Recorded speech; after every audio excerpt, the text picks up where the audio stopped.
Hey everyone! Welcome to this video, where I'll show you how to dye paper vines. Today, I'll walk you through everything you need and how to do it step by step. Alright, let's get started. To dye the paper tubes, you'll need some colorants. In my case, I'm using water-based with stain. I like to mix it up with a couple of my favorite shades Oak and Mocha.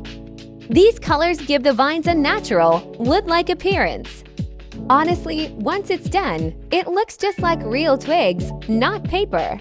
If you're looking for something more vibrant or a unique shade, you can also use tinting pastes. But keep in mind, just the tint won't be enough on its own. You'll also need acrylic enamel paint for radiators and some acrylic wood varnish. Now, it's important to make sure everything you're using is either acrylic-based or water-based. Why? Because that way, all the components mix smoothly and work well together without leaving any residue. They also help the color stick, so it won't smudge or stain your hands.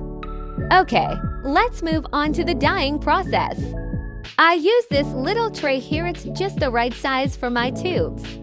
I pour the dye solution in and dip the tubes. You'll also need a container to mix the solution.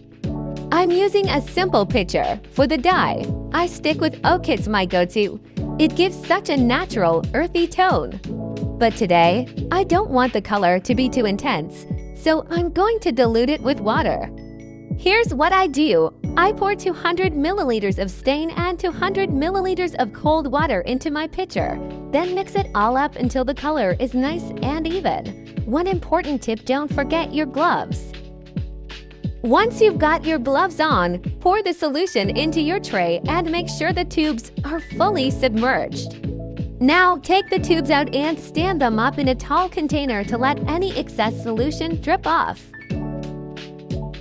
After that, it's time to dry them. Lay them out evenly. I like using disposable pads, but you can also use a closed drying rack.